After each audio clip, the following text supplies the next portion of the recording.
right, everyone. Thank you for joining us today. I'm quite happy and pleased to join Luis Slava for this is the first time at HKU, right? Our great pleasure. He is currently a professor of international law at La Trobe University in Australia, but also a professor at Kent Law School at the University of Kent in the UK. He's held visiting positions at a variety of places, including the Graduate Institute, Melbourne Law School, and Universidad Externado de Colombia. I'd have to say I've known Luis's work for quite some time as a sort of leading scholar of critical and interdisciplinary approaches to international law. He's already sort of impacted, I think, a wide range of students looking for guidance in these types of perspectives. Generally, one of the most interesting things about Luis's work is that it sort of brings in insights and perspectives and methods from legal anthropology, history, social theory, and looks at sort of international law through, I think, sort of a very particular lens. I think sort of the ethnography, the ethnographic approach to international law is something that I think he's sort of closely associated with pioneering and sort of recent scholarship. That book, Local Space, Global Life, The Everyday Operation of International Law and Development, was sort of his made his sort of initial mark and won both the Social and Legal Studies Association's a book prize and then a prize for early career scholars. Since then, one of the sort of notable publications, the co-edited Undone Global History and International Law collection, I think is widely a source. And now he's recently published the Oxford Handbook on International Law and Development, quite a thankless but necessary academic labor. He's got two projects of note that, especially for people here, he coordinates the LSA's Law and Politics Collaborative Research Network, which many of our colleagues participate in here, and directs the IEL Collective's International Social Legal Research Initiative called Ruptures 21, which I think is one of these quite exciting interdisciplinary and collaborative projects that draw on scholars from a wide range of countries. With that introduction aside, I'll leave the floor to Luis and welcome. Thank you so much for the very kind introduction, and thank you to the Hong Kong Uni for having me here today. Yes, indeed, this is the first time, and I'm very excited to be here during a visit that is part of a lineup of talks here in Hong Kong, Macau, and then Beijing. I'm really excited to present my work in this context because, as you will see soon, many of the things that I will say, even though in terms of fieldwork and in terms of direct side of questioning is Latin America, many of the forces underpinning the phenomena that I will discuss today have to do a lot with Asia and in particular China. So what I want to try to do today is three things, and I will do them sequentially or chronologically. First, I want to introduce you to the way in which I think about international law. This is something about how I think about international law through the lenses of ethnography, and for that I have to spend a little bit of time unpacking what that means. Then I want to problematize how we understand poverty today, and I will close my intervention here with a quick reflection on how we should think better about poverty in the 21st century, and in particular how we approach those ones that we have learned to call the poor. Hopefully, as a whole, you will get a sense of how we can think about international law differently and how to think and reflect and act about a problem that concerns all of us, which is global poverty. So to start with, in my work, I remain interested in international law as we often understand it.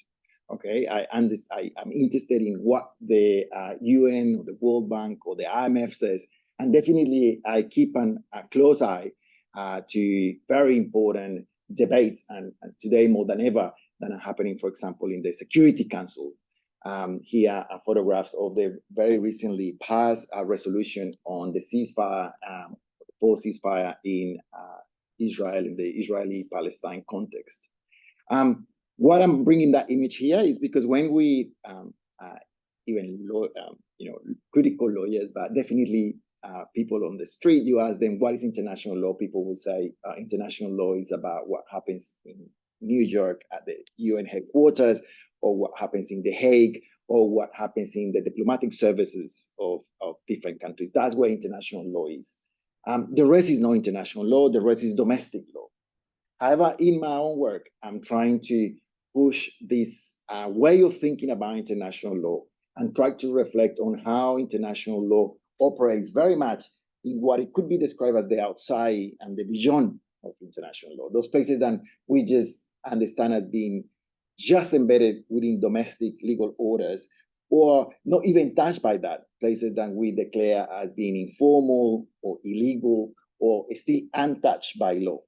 And my argument is that international law is everywhere in a big way. And sometimes in those places that we declare totally outside and beyond is where we can see more international law doing its work.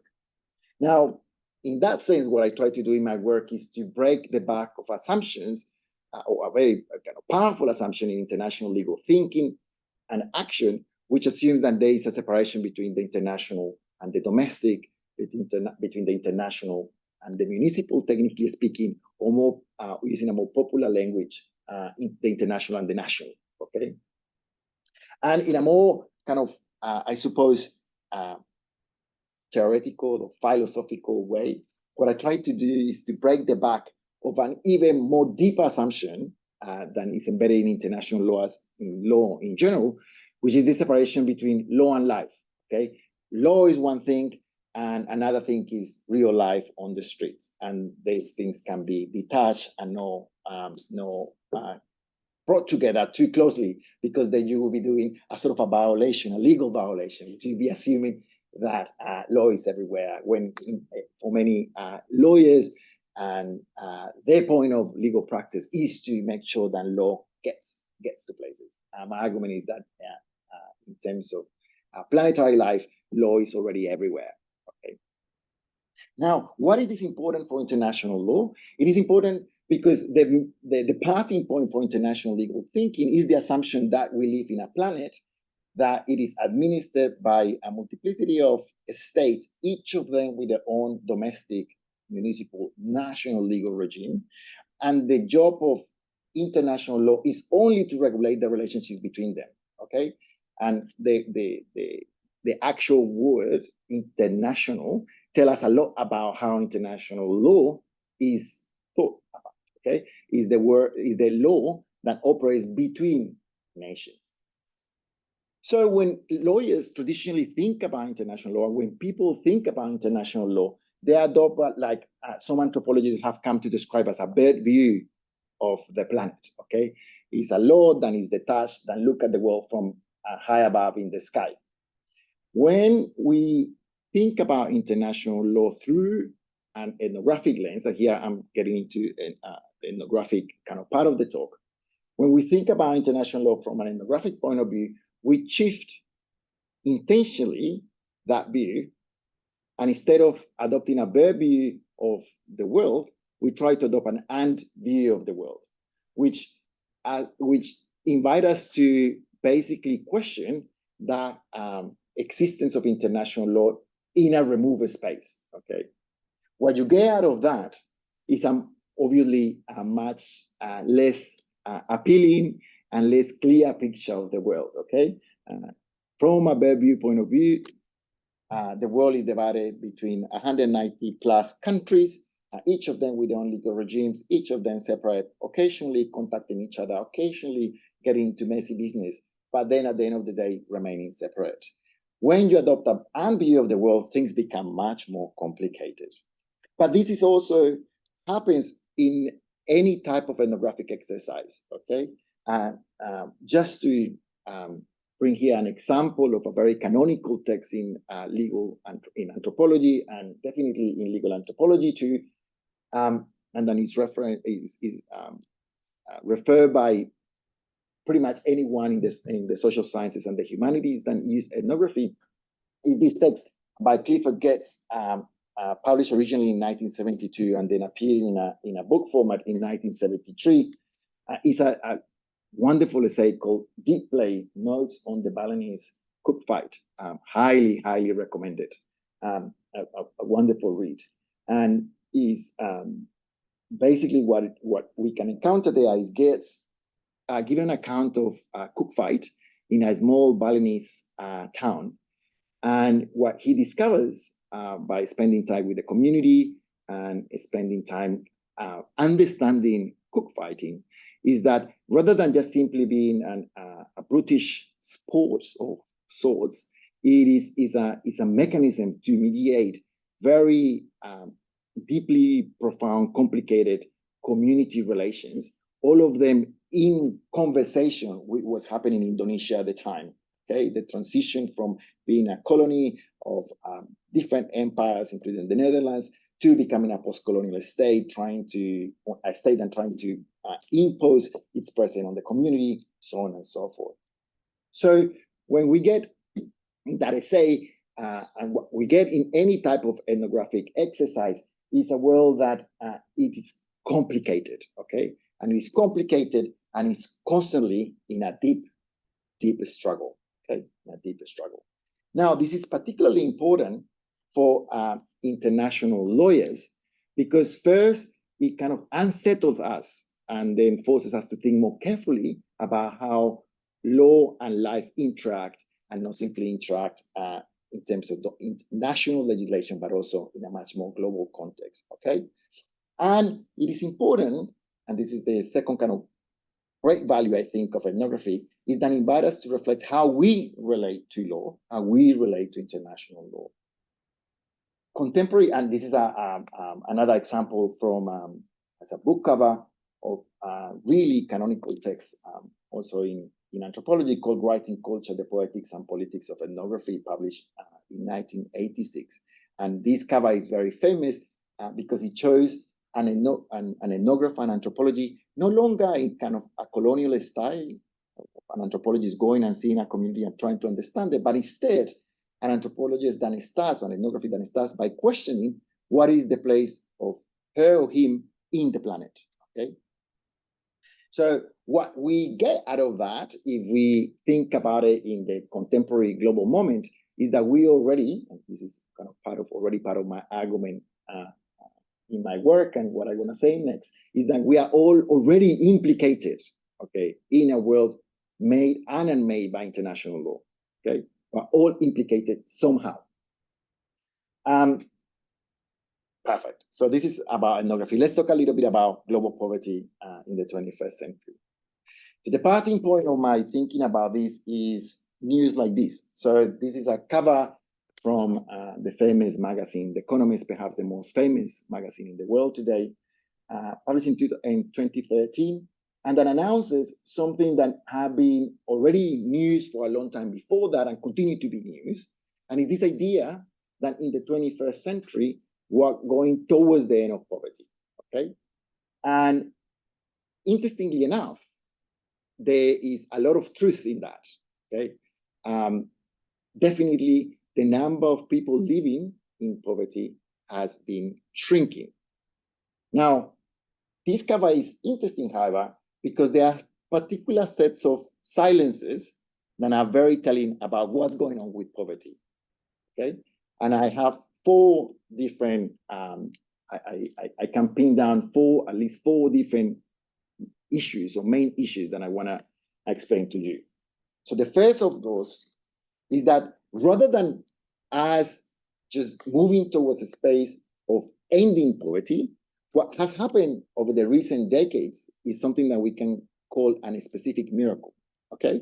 And that specific miracle has happened in this region. So when you compare the world in terms of elimination of poverty, okay, elimination of poverty, the only region in the world that has really lifted people systematically out of poverty is, as you can see there, is Asia and the Pacific, basically China and the rest. If we take China and the rest out of the global picture, basically all other regions in the world has remained flat in terms of the elimination of poverty. Now, second problem, it is also a partial success, okay?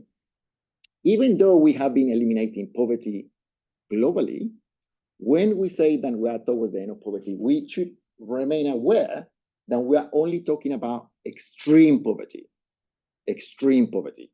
So here the China plus miracle needs to also be taken with a pinch of salt, okay? When we're talking in terms of the elimination of poverty, we're talking about something that came to be defined in the last decades as extreme poverty by the World Bank. And this is a poverty that is defined by people living with less than, till very recently, $1.90 per day. And today, since a couple of years ago, updated to $2.15 per day. This is really a really extreme, small amount of money to survive. As you can see in the graph, we're talking here about that band that is red. And as you can see there, it has been shrinking slowly but surely from the 80s to today. However, if you go above $2.15 per day, all the other bands have been growing. And importantly, if you take $10 per day as your benchmark, and this is an important benchmark because all international development agencies says that we need at least $10 per day to live a dignified life in the 21st century, around 60 to 70% of the global population remains poor.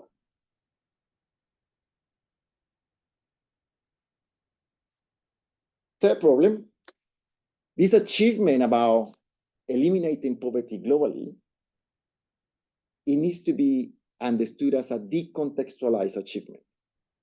And why is that? Because in terms of wealth, and if you put it in terms of GDP, the capacity of countries to produce wealth, the countries that continue to produce most wealth in the world remained the same. The ones that won the Second World War, with very few exceptions. China, of course, but also exceptions like Korea, okay? And those exceptions need to be, we know that they have remained and have become powerhouses in terms of economic growth because geopolitics, okay? Korea has a very good neighborhood in terms of geopolitics. It's it's between the US and China, and as a result, have had lots of scope for policies in terms of industrialization and so on and so forth. But the fact remains for the rest of the world, that then remain with very low economic growth, which means that they do not have the capacity, the effective capacity to lift people out of poverty, okay?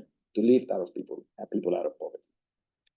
And now, if that wouldn't be enough, it is also a decontextualized achievement, because when you think about the world in terms of these categories, complicated categories, but it's still useful for my purposes here, the categories of the global north and the global south, what has happened over the years, and if we take as a benchmark the Second World War, or the end of the Second World War, is that the global north collectively has become richer as the global south have become perhaps slightly richer, but definitely in aggregated terms, pretty poor. And this is happening globally, but also individually. So we know the story of the 1%, okay?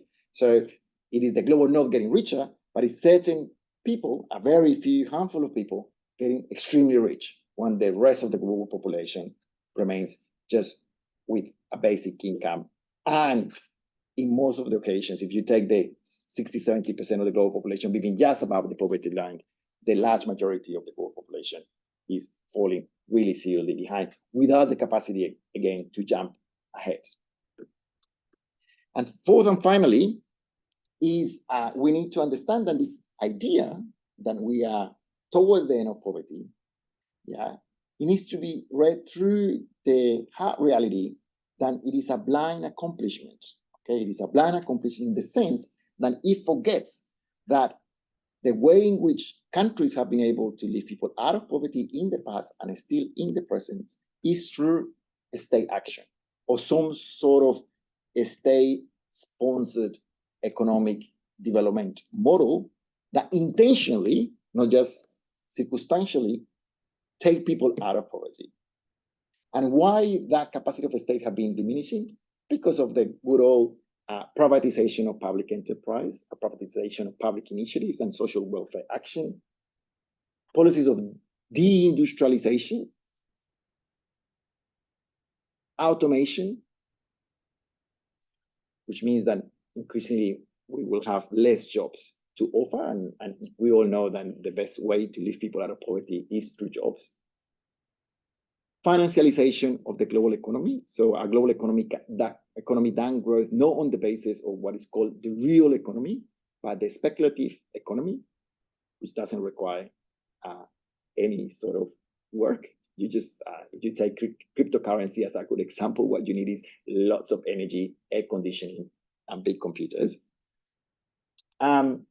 And the climate crisis. Okay, there's just no factoring of the idea that we're going through a planetary crisis. And in order then to lift people out of poverty through the traditional mechanisms like industrialization or state public action, the planet can't cope anymore with the usual model. So what we have as a whole really is a reality that is very hard to swallow, but that some anthropologists have very accurately and poignantly called the end of the working man or the end of the working woman. This idea that what is at the center of society and society production and reproduction of value is someone that goes out of the household, works, and brings income.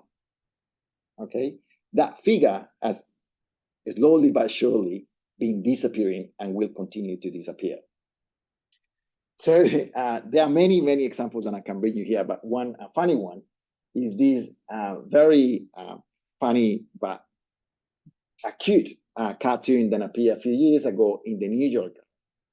And it says, I'm starting a startup that helps other startups start up, okay?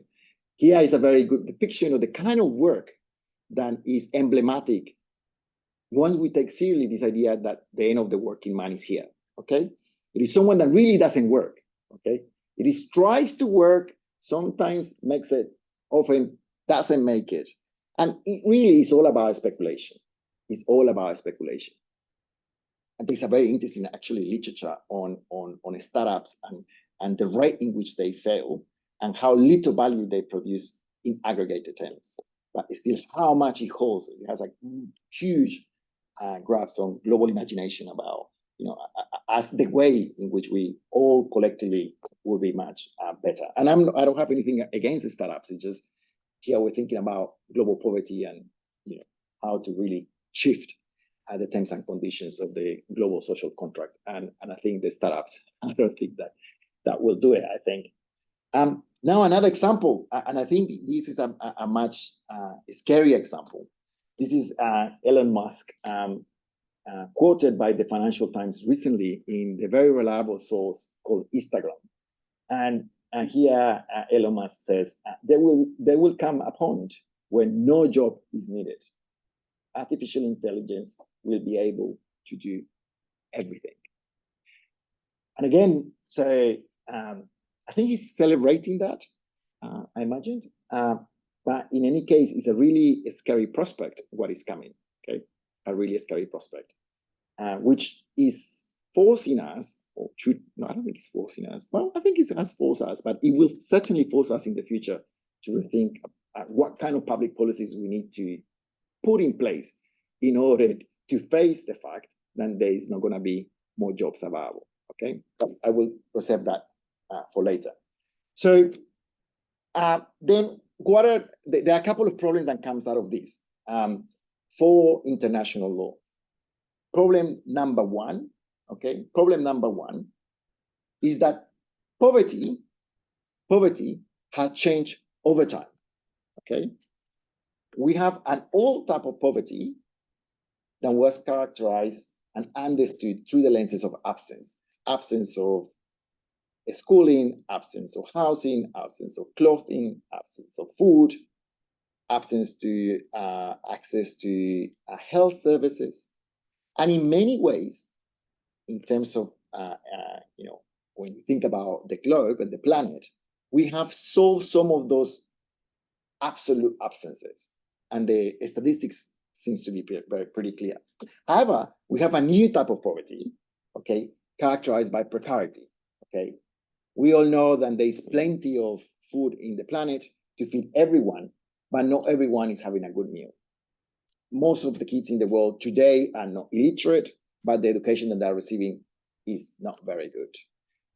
Similar, we can say about housing, health, so on and so forth. Part of the reason of that is that the global capitalist system has come to pump out so much goods and so much services that it had come cheaper to distribute them or to percolate throughout the global society. However, they are not the best quality, and the additional costs are huge. Hence the global climate crisis. So this is the first problem, okay? Poverty has changed. But there's also a second problem, okay, that is a very important one, is that we international lawyers and people that think about the conditions of development in the world continue to assume that the purpose of the game is to generate development, and a model of development will certainly ensure joy.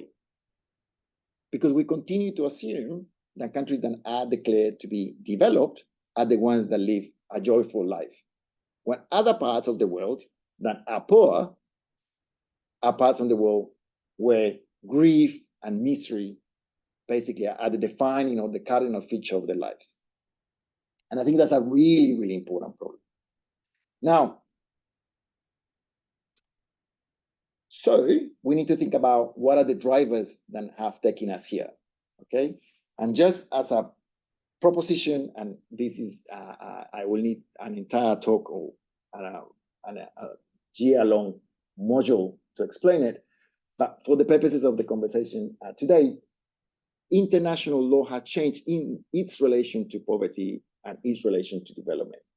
So first of all, public international law, once upon a time interested in ensuring the sovereignty of states and the developmental sovereignty in order to, for example, shift people out of poverty, has become a legal regime more interested in interdependence or interdependency, which means that sovereignty has slowly eroded and become more understood increasingly in terms of the ability of sovereignty to ensure that countries are recognized, often through economic growth, which is problematic.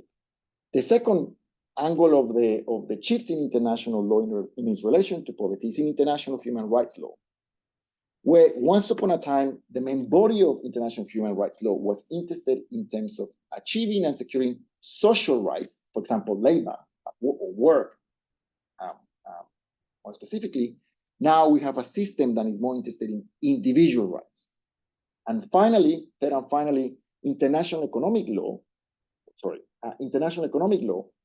once interested in ensuring the modernization of economies and through that, the modernization of societies, very problematic, of course. Now it is in the business and has been for the last few decades of the business of neoliberalism, okay? Basically how to ensure a free circulations of goods and services.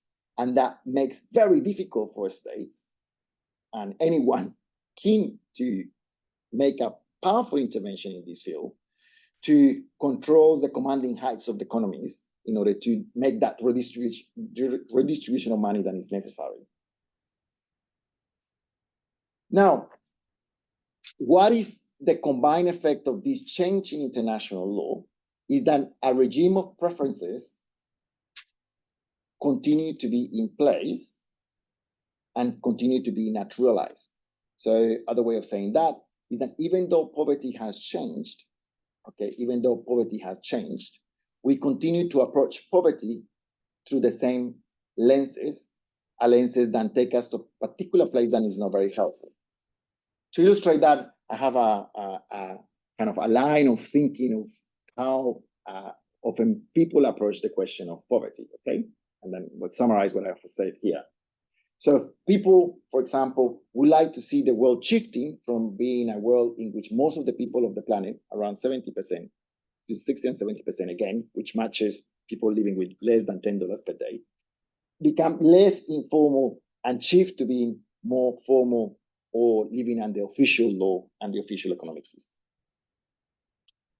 We want to see that the others of the world, the poor, becomes full citizens, become integrated, that the women of the world became increasingly more like man, and I don't have anything about men, sorry, I don't have anything about against that, but you will see an illustration of what I'm saying here in a second, and how we want to see low-income and middle-income countries becoming high-income countries.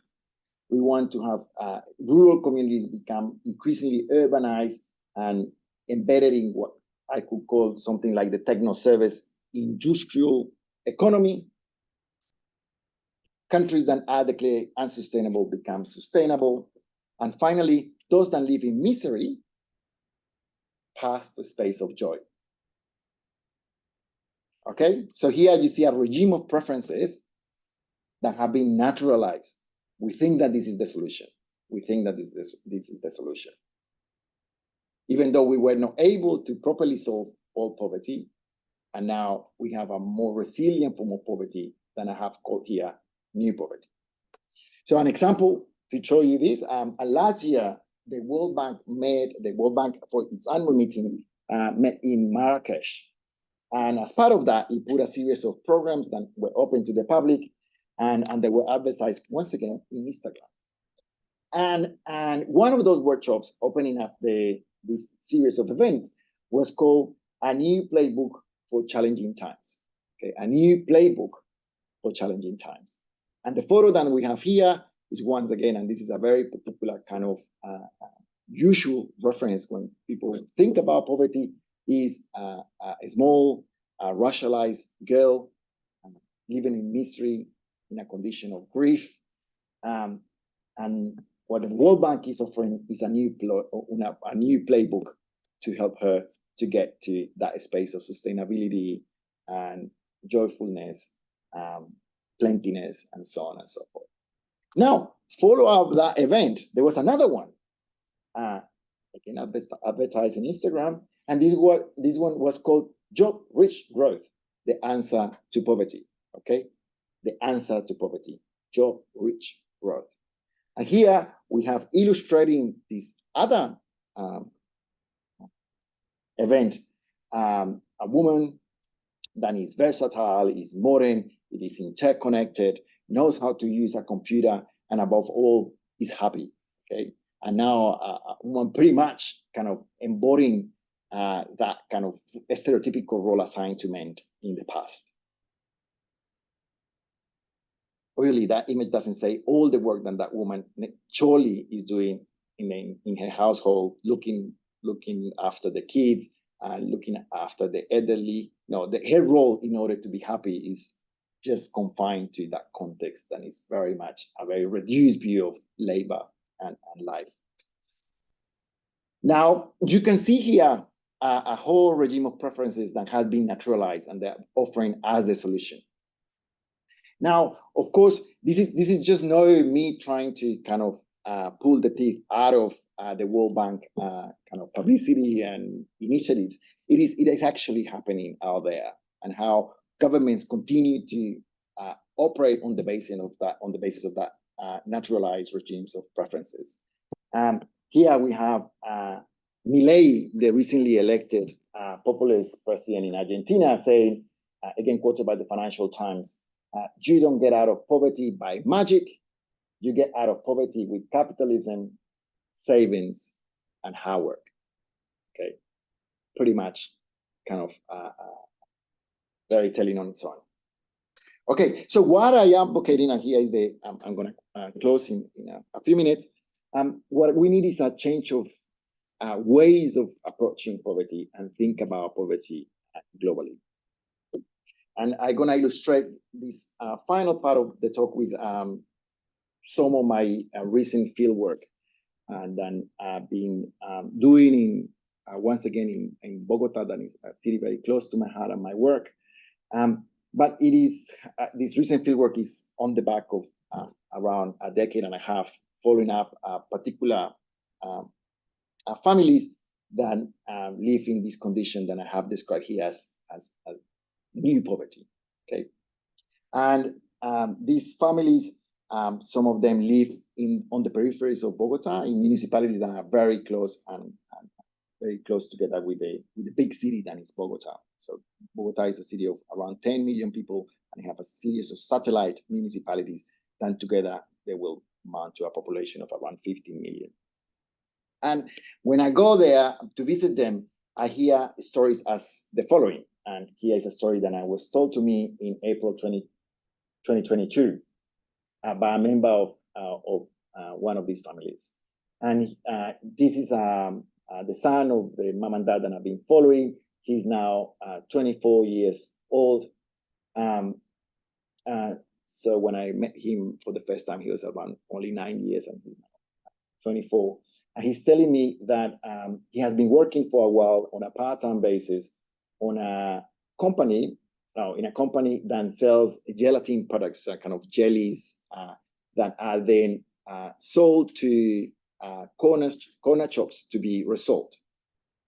And then he earns his income by the amount of products that he manages to sell on a daily basis. But he was telling me back in 2022 that slowly he has been receiving less income for more work. And the reason for that is that the global economy was in chatters. China was still not out of the pandemic. The global network of transport was paralyzed.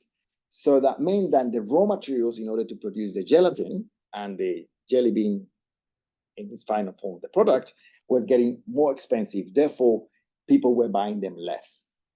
And all of this was very difficult when he was giving me that interview, because he, before the pandemic, had bought a motorcycle, and the motorcycle was getting old and needed repairs, which themselves, the spare parts, were getting more expensive, again, because the global economy was not working. And it was difficult because the motorbike was which allowed him to go to work and also to have some fun.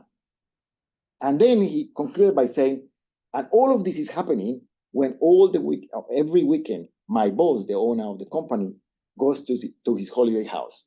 Okay, so he's someone that is working and is facing a precarious job, and he can control his life, he can control his income. He's now a victim of credit, while at the same time the owner of the company is thriving. Okay. In a subsequent interview that was September 2023, last year, the dad of the household, or the head of the household, said to me, talking again about the difficulty of living with the income that he used to live before, just passing by, and now getting things tougher. He said to me in Spanish, "Cuando el pobre saca la ropa a secar, llueve." Something that could be translated as, when the poor hang out the clothes to dry, it rains. Okay, so life is a struggle. Okay, life is a struggle. Now, however, every time that I visit them to do these interviews, they cook a massive soup for me. Okay, and all of the conversations that we have are definitely marked by that sense of precarity, but at the same time, an enormous resilience displayed by them on a daily basis.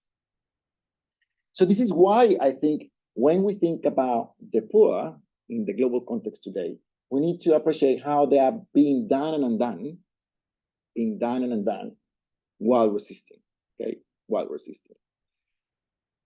And in order to think about that, I've been reading recently and returning to traditional anthropological texts by Latin American intellectuals who have been saying for the last at least 70 years that there is a misunderstanding of the people of the global South by global North elites and academics. Those ones that continue to assume, and problematically, a separation between the international and the national, between law and life, or between people that have money as being in a space of joyfulness, when others are in the space of misery and grief. And what they, part of this body of literature is all ethnographic, and that dates back to the 1950s and 1960s. And in particular, one author called Orlando Falls-Borda, interviewing fishermen and fisherwomen in the northern central part of Colombia, discovered that these people define themselves as the turtle women or the turtle men. In Spanish, something like mujeres o hombres icotea. And icotea is the name of the turtle of that land.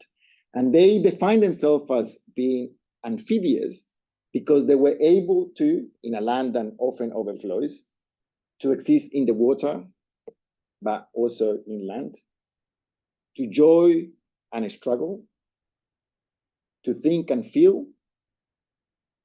And as a result of that, they broke constantly this division between agency and structure, forcing the researcher to also break the back of this division between research and acting, okay? I'm just gonna close with a quote from Orlando Fastboda that was part of his book, The Double History of the Caribbean Coast in Colombia, published in 2002. And he said, quoting again from one of his fieldwork interviews, say, this is one of these fishermen or fisherwoman speaking to him. And they told him, look, pay attention. Coping with life is not the same as suffering. Here, as you see me, I'm not bitter or complaining. We're still able to laugh, to enjoy life, to have sex, to get into a fight, to tell richer people off. We still know how to resist and how to run away. Remember, turtles also know how to scratch and how to bite. And when they get you, they get you in the jaws, they never let you go. So for me, what is in this quote is very telling of how if we take it seriously, how we should reinterpret our approach to people living in what we have defined as poverty, while still being able to offer solutions, even very practical solutions, very much public policy solutions to the challenges of global poverty today. Thank you so much. All right, Luis. Well, thank you very much for that. I think that touches on things that are on a lot of people's minds here these days. I think I'll take sort of chair's prerogative to ask one question. There's a variety of things, and as there was this debate in the mid 20th century between famous anthropologist Marshall Solins and the economist John Kenneth Galbraith. And that sort of Solins had this argument about sort of hunter-gatherers as the original affluent society, right? Saying that if you actually looked at people's lives during that period of time, leisure time, all these things, by many indicia, right, except for basically longevity, people were happier in these particular contexts. And as someone who works on labor, right, this always comes up, right? This idea of precarity, like there's some things that we can measure like income that are easy, but things, and this is where I think your use of this concept of joy, right, is so provocative in the sense that what is the presence of joy, right, in a sort of a sense that can be measured, right? This is always when you get into policy circles, right? They like income. You know, we've had the Human Development Index, a variety of things that sort of try to substitute for sort of quantitative measures. But when you sort of look at sort of the anthropological literature, you know, things like certainty, relationships, all these types of things like, you know, happiness or hedonic studies sort of try to indicate what things actually make people, right, in some sort of durable sense happy. It's very hard to reduce, right, to the presence of specific quantifiable aspects. So in this transition, right, between understanding the sense of condition, right, and this sort of wanting to come up with practical proposals, right? We're in a law school, people ask this question. What is sort of the presence, right? We can't, at least, I mean, some people, anthropologists have made this argument recently about going back, right? James Scott and other, we should just go back to the way things were and abandon this sort of modernist project. But you know, when you're trying to communicate to people from a very different framework, what it is the actual presence of that you're trying to sort of measure, or what should be promoted, how do you begin to have those conversations without people just saying like, you want to go back to a deindustrialized hunter-gatherer society, and you maybe were happier then, but I don't want to do that, and I can't get anyone politically on board to do it. How do you sort of begin to have that conversation? Yeah, thank you. That's a lovely question. So what I did today was what I'm trying to do in my work is to explore the background of the issue, very much kind of going back to the background, and then unpacking or bringing to the surface, more than unpacking, bringing to the surface all the tensions that reside at the heart of our thinking about poverty, in order to then be able to see more clearly the value of things that are already happening, actually.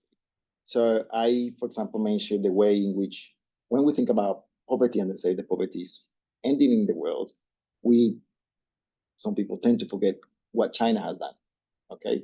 And China has been able to do that because it didn't follow the traditional development model. But also, other countries are doing many other things. So many people are experimenting with universal basic income, which is a way of accepting that all wealth, even when it can be falling under private hands, is public. And a section of that needs to be shared. Other people have been, over the last recent decades, experimenting with cash transfers. And cash transfer is a way of ensuring a sort of universal basic income through the redistribution of public wealth. And there are plenty of examples that we saw developing on the back of, or in response to the pandemic, in which countries were, because of the crisis, finally allowed by the same institutions that before didn't allow them to redistribute money. There's also, this is kind of the official side of very concrete policy options that have been developed silently, consciously or unconsciously, in order to tackle the question of global poverty. But there's also community and bottom-up responses to that are equally interesting in terms of public policy. So, for example, one of the things that I've been doing over the last couple of years is to serve as in the legal advisory board of an international organization called, it is not an international organization, it's more, it's a global network of networks called WIGO, that is Women and in Informal Employment. And today is the largest network bringing together networks of informal workers. And they work with specifically domestic workers, home workers, street workers, or street sellers, and recyclers, people working in the garbage industry. And what you hear from them, from these grassroots organizations, is that they themselves have forced municipal governments and national governments to recognize what they do, not as being outside the economy, but being pretty much key for the survival of the planet. And this is very clear, for example, of recycling workers. And that is something that we really need to start thinking about when we face a world in which work is about to finish, or how with all these 60% of the global population that we have declared to live outside the economy, informal workers, are actually quite central for the production and, most importantly, for the reproduction of life. Okay? So, just to answer the question, one way of starting the conversation to a group of public policy makers or law students could be to start with these very concrete examples, grassroots examples, or bottom-up examples and top-down examples, and then explain them the background. The strategy that I follow today is just to invite you to at least break away from the immediacy of public policy to appreciate how we got here. Because I think doing that background work is helpful for us to develop the sensibility that is necessary in order to politically back up these different public policy options. Yeah. All right, well, I hope you all join me again in thanking Luis for his talk.